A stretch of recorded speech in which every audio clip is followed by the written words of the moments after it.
Hi,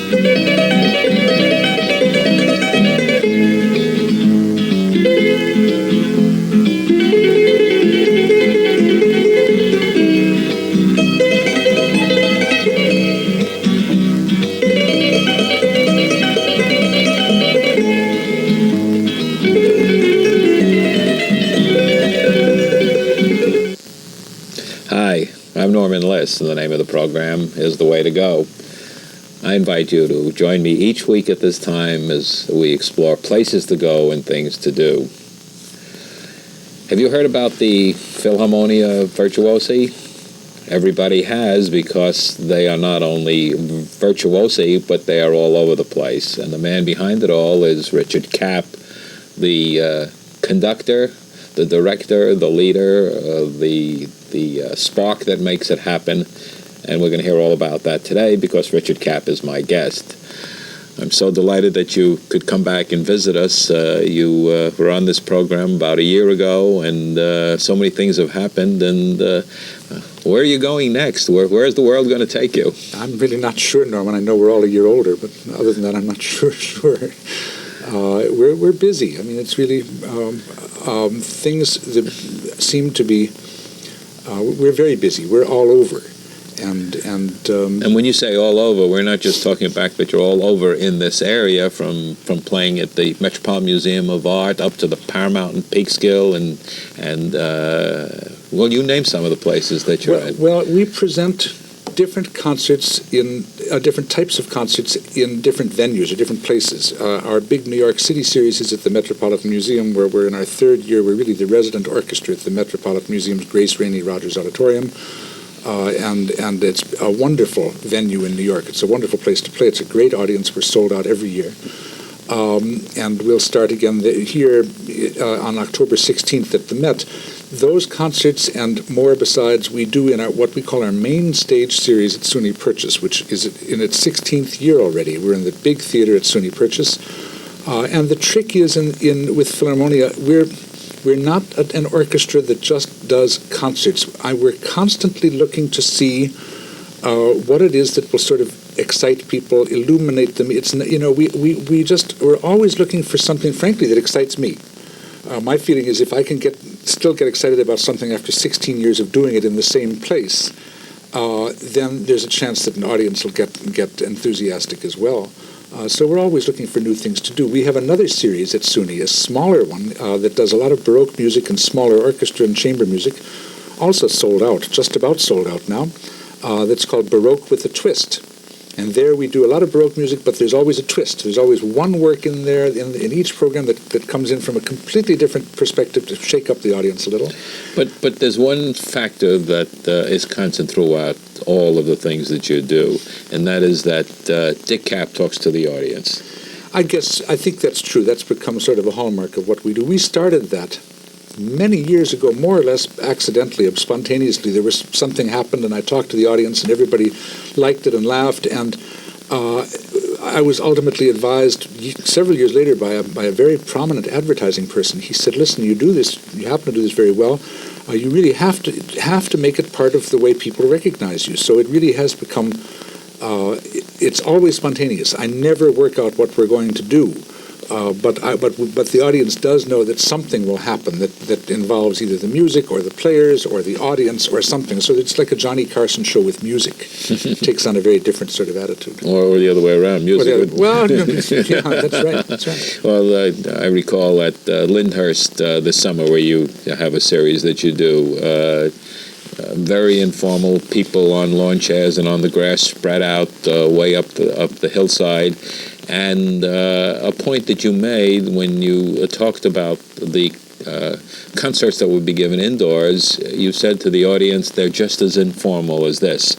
Because I know that it is part of what you do, that people should not be afraid of classical music. Yeah, I mean, this comes up over and over again. I think there's an American tradition. I think many Americans were taught when they were in the second grade that the music is better than they are.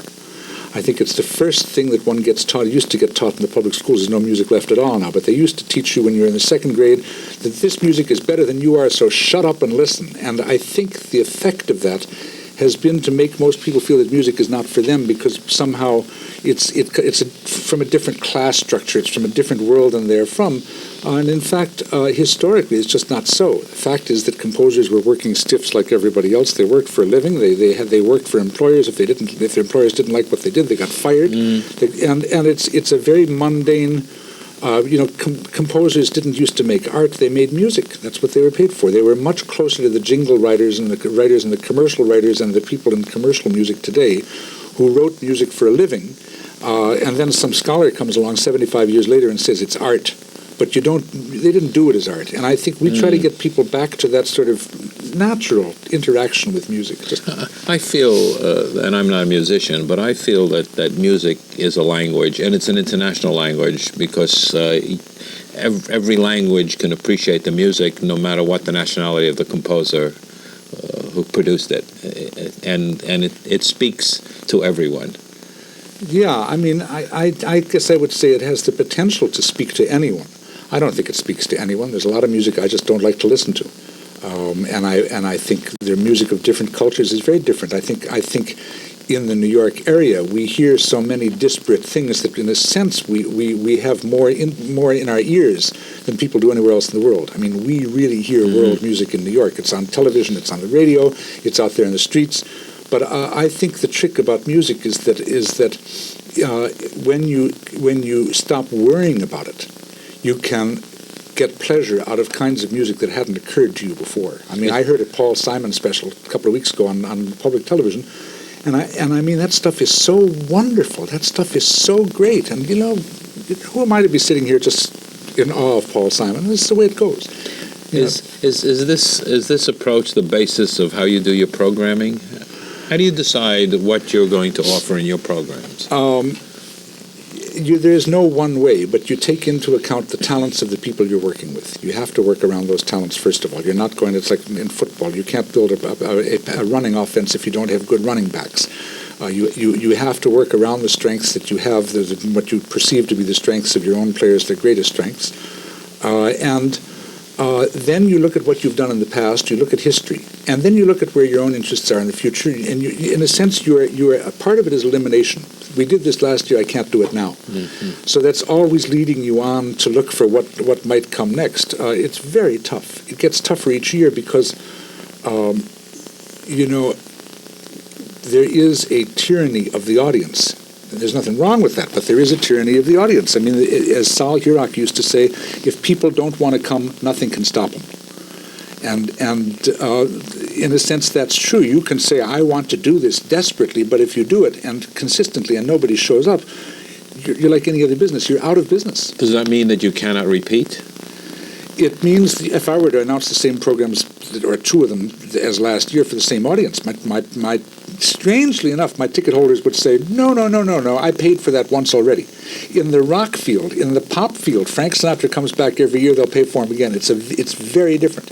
People have a funny perception that if it's classical, they want to hear it. On the one hand, they want to have known it all their lives, the Beethoven Fifth or Eine kleine Nachtmusik. And on the other hand, they don't want to hear it more than once.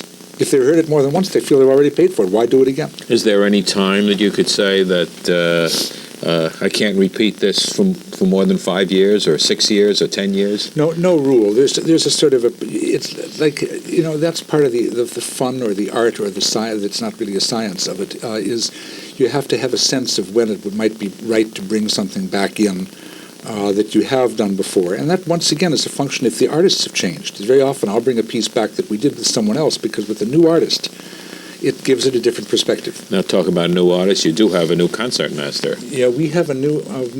She is our concertmaster and will be extremely active as a soloist. Her name is Mela, wonderful name, M-E-L-A, Mela Tenenbaum. It's a German name, actually, in a slightly different spelling. And she is most recently from Kiev. She's actually from a little town on the Romanian border, which was annexed by Stalin in the Second World War, called Chernovitz, and a town that produced an inordinate number of great musicians for some reason. And Mela takes over as our leader, our concertmaster, which gives her enormous influence over the way we produce the sound. We are basically a string orchestra. All orchestras are basically strings. Mm-hmm. And it gives her tremendous input about the way we produce and the kind of sound that the band has, the orchestra has. She also will appear with us in a large number of solo roles, because she was a very active soloist in the Soviet Union. She left after Chernobyl. Her children were exposed in Chernobyl, and it was a terrible situation, and they fled the country. They finally figured they had to get out, and they managed to get here, and she's a brave and a noble and a marvelous woman, and just a phenomenal talent. One of those talents for whom Russian composers all wrote concertos in the last 10 or 20 years, and she's gradually showing me some of this repertoire that was produced for her, which is revelatory, wonderful stuff. So what's happening with the orchestra? Where are you going? From certainly what I've read, the program in this area is enormous, but you're not limited to that. You've got off on cruise ships. You're going to Europe. You're involved in recordings. We've been invited. How many pieces can you cut Richard Kapp into? Well, we probably do 80 to 90, maybe even concerts a year in one form or another. But we really function less like the image people have of the New York Philharmonic or whatever. We're not 110 people. We are a collegium, to use a European word, a syndicate, if you will. We're a group of talents, maybe 10, 20, 30, up to about 40 people who are used to working with each other. And we're constantly looking for opportunities to take 3 or 6 or 10 or 20 or 15 or 40 and working out a program that uses people in various different ways. You wouldn't want to have to manufacture the same pair of shoes all your life. So that's why we get so busy doing different types of things, that you can't overload any one town or society with the same thing forever, but there's a lot of music around. People use a lot of music. It's in their lives, and all we feel is that to the extent we can help people find the music that intrigues and excites them and that we believe in, then we're doing the right job. We are going on 4 cruises in the next year. The Cunard Lines have made us their resident orchestra. We've done one already. In January, we'll be on the QE2 for the first leg of the QE2's great round-the-world cruise, 14 days from New York to Florida to Cartagena, Colombia, through the Panama Canal, Acapulco, Los Angeles, and that is Victor Borg is also doing this cruise, and Paula Robeson, the flutist, is on it with us, and that is the Club des Chefs cruise, where they take 8 chefs to royalty and heads of state, and they do the cooking on this cruise, so the food will be phenomenal. And then in June, the next one... I assume you get to eat... I haven't worked off the Vistafjord, off the last one. And then in June... You don't eat with the crew. Well, no. We're part of the pad. We're treated as passengers. We're part of the... So in June, we go to Hamburg and then to St. Petersburg, Helsinki, Copenhagen, Stockholm. Wonderful. And we'll play concerts in St. Petersburg while we're there. And where do you play in each of these cities? In St. Petersburg, I'm not even sure. We're going to play in a castle in St. Petersburg, but I'm not sure the name of it yet. And then in those cities, we actually play on the ship. We play on the ship. We play concerts in the evenings on the ocean liner. Oh yeah, on the ships, on the Cunard QE2, on the Vistafjord, and on the Sagafjord. And you're also very, very active, of course, in the recording field. Yeah, well, I am in Philharmonia. Philharmonia is now recording. I have a label called Essay, which has been very active, not only recording Philharmonia, but other wonderful artists and projects that we really believe in. Mela Tenenbaum has just made a recording for us called Greatest Hits for String Quartet, which is a wonderful idea. And we've also have a new contract with RCA Victor, with BMG, and the first fruits of that have just appeared in a record called Baroque Duets that they feel is a big commercial thing for the fall. The next one appears after Christmas called Instant Classics. That'll be out early next year. So between those two, Essay has now done 36 recordings in the last 3 or 4 years, and all over the world. So we run this sort of on the side as a means partially of getting the word out about Philharmonia Virtuosi. It's helped us. I mean, we're touring Europe twice next year, apart from the cruises. We have 2 European tours. The word is out that this is a really wonderful ensemble, which it is. And the recordings are a part of that. And we felt, frankly, that by having our own label and doing what we believe in, which is what we do in concerts, there's an obvious overlap to recordings. And they best represent us. Time Magazine wrote us up last December, I think it was, with a photograph of just a marvelous piece uninvited, because they had heard one of the recordings, and suddenly Philharmonia Virtuosi becomes a named Time magazine. Do you play differently in different places? Do you play differently in the Union Church in Pocantico, for example, than you do in the big That's a good theater question. in SUNY Purchase? That's a good question. I would say the analogy there is to professional sports, to baseball. Do the Yankees, or let's say the Mets are not really discussable at this point, but do the Yankees play differently before 14,000 fans in I don't want to name the city and insult it, than they do when they're before 55,000 fans in Yankee Stadium? I think that for certain big occasions, quite obviously everybody is absolutely on his toes, but what professionalism really requires is that you be on your toes, totally on your toes, in front of the 14,000. That's the difference between the great team and the mediocre team, is that you really have to play all out. But you're talking about the quality of the playing, and I'm talking about the way you play. Do you play differently? You play differently on a recording, don't you? Because you do it over and over again until you get it perfect. No, we just play. In recordings, if we have to do something again, we do it again. But I think you have to go for it. I think there's a certain element of risk-taking in playing, and you just have to say, listen, I'm going to play the best I can. But isn't it true that when you're making a recording that it's done and then overdubbed and whatever the term is? Well, yeah, there's editing, but the point is there isn't that much editing. There really isn't. I mean, we don't put things together in little pieces. We'll play an entire movement, and then we'll have to fix 2 or 3 little things that weren't perfect, which sometimes we've done a lot of live recording. A number of our recordings we do live in concert. You do. And then afterwards we'll do a touch-up session and fix up the beginnings, to make sure that they're quiet, and the endings and all. But we're after the feeling of live music. Live music is different. It's just different, and I don't think it matters too much whether it's at the Metropolitan Museum or Carnegie Hall or So the size of the hall, not the size of the audience, the size of the hall doesn't affect the way you play.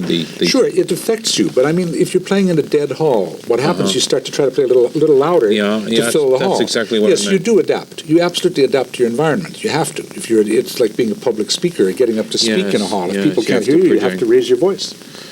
Totally practical. But how can you tell if the hall is live or not when you're on the stage and not out in the audience? You can tell. I mean, like anything else. How can a speaker tell? The same way. You develop a sense for it. You test the hall very often. We'll have an acoustical rehearsal for an hour before some concerts. But many of the halls we play in, we know. SUNY Purchase we've been in for years and years. The Met we've been in for years. We're playing in the new hall in Palm Beach, Florida. And after our QE2 cruise, we fly back for concerts in Palm Beach and Boca Raton. I haven't played in that hall. But my feeling is, if you play, you're under the same disadvantage or advantage that everybody else is under. You play, and people who walk in there take what they get. That's life. The Richard Kapp, the conductor, Richard Kapp, the orchestra director, Richard Kapp, the record impresario, the administrator, the booker, and all of these things.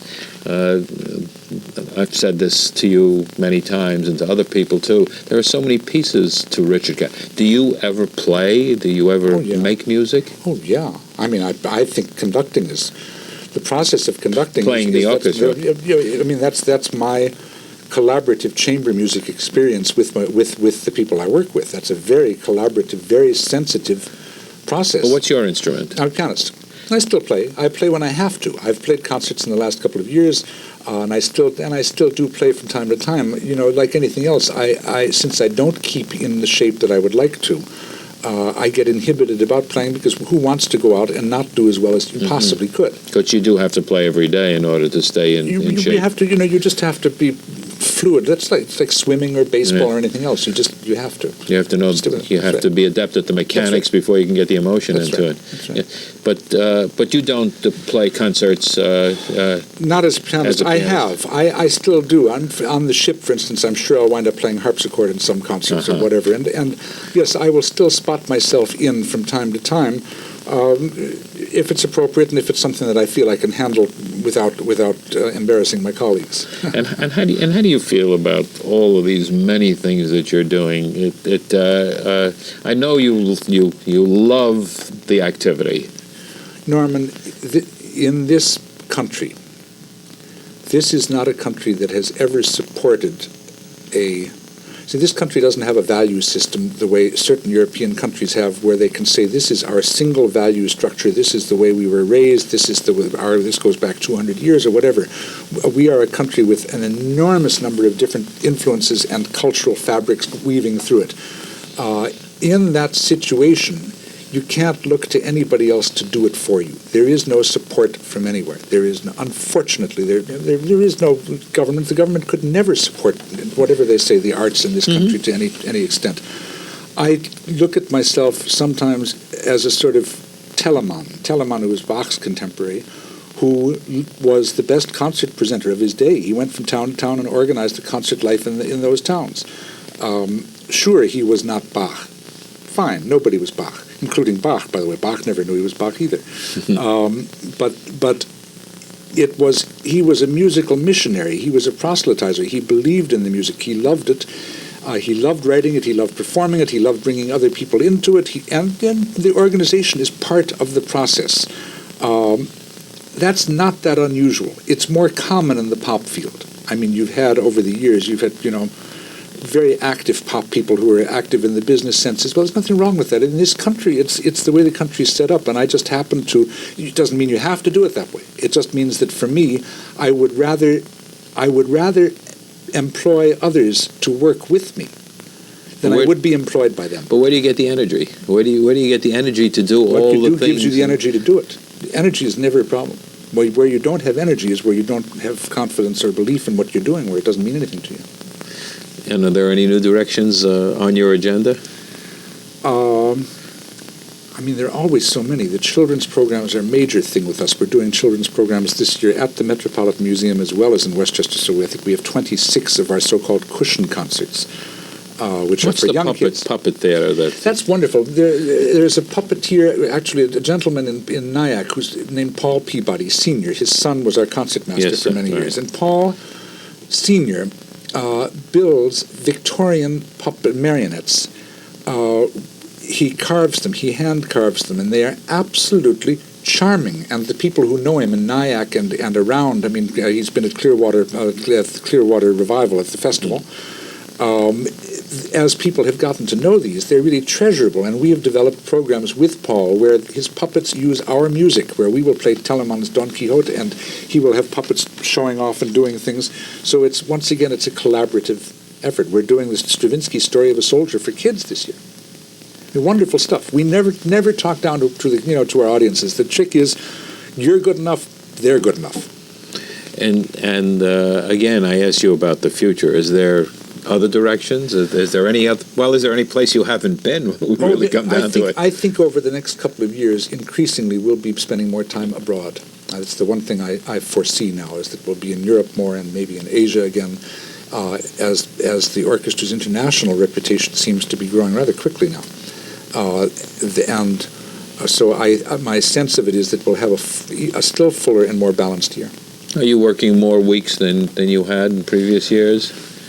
No, because we've been busy for a long time now. We're always finding interesting things to do and new ways to do them. I can't really. In our opening concert at SUNY Purchase this autumn, we wanted to do a program, it was suggested I do a program of music by Jewish composers, because the program comes the day after Yom Kippur. And I said, I'm not Jewish enough to do a program of Jewish music by Jewish composers, but I'm Jewish enough to do a program of non-Jewish music by Jewish composers. And the person looked at me and said, what are you talking about? I said, well, we can do Mahler, who was, of course, Jewish, even if he converted, and Mendelssohn, whose family converted, who was certainly, if he was Jewish enough for Hitler, he's certainly Jewish enough for us. And for the second half of that program, let's do Kurt Weill's Lost in the Stars, which is his African-American musical about apartheid, based on Cry the Beloved Country in 1948, the Alan Paton's great novel. So we are doing a full concert performance, like a radio show from 1948, of Lost in the Stars, with an all-African-American cast, with the little orchestra on stage. So we're making a statement with our Jewish program, which it is not about being Jewish, it's about being human. It's about all of this going about mainstreaming your Jewishness and your blackness and whatever else, that this comes together. And that's the philosophical statement that we want to make, which is there's room for everybody. That's the sort of programming we're apt to do. And after that, what's ahead in the future years? In future, I can't even tell you. I haven't begun. I don't think past January. I can tell you we have other surprises this year. Incredible stuff coming up during the course of the season. In October, we have a Ukrainian work that is, I think, the most beautiful piece I've heard in the last 35 years. Just shocking piece with an incredible story. How far ahead are you planned? We plan. I've already got dates and programs for some of '94, '95. We have our touring schedule already set for next year. I guess you have to do that. We have our dates already set for the Metropolitan Museum and for SUNY Purchase for a year from now. One of the things that I definitely want to do is to tell our audience what number they should call to get more information about this scheduling of Philharmonic. Can we give that telephone number? Sure. Our box office number, our office number is in Westchester, and it's a 914 number. It's 914-693-5595. 914-693-5595. And we'll put that number up on the screen. Great. Well, thank you very much for being here and bringing us up to date on Philharmonia Virtuosi. It's been great. My guest today has been Richard Kapp, the conductor of Philharmonia Virtuosi, and it's a delight to have him here and to hear all about the plans and the future of this great orchestra. I'm Norman Liss. The name of the program is The Way to Go. And until next week at the same time, enjoy yourself.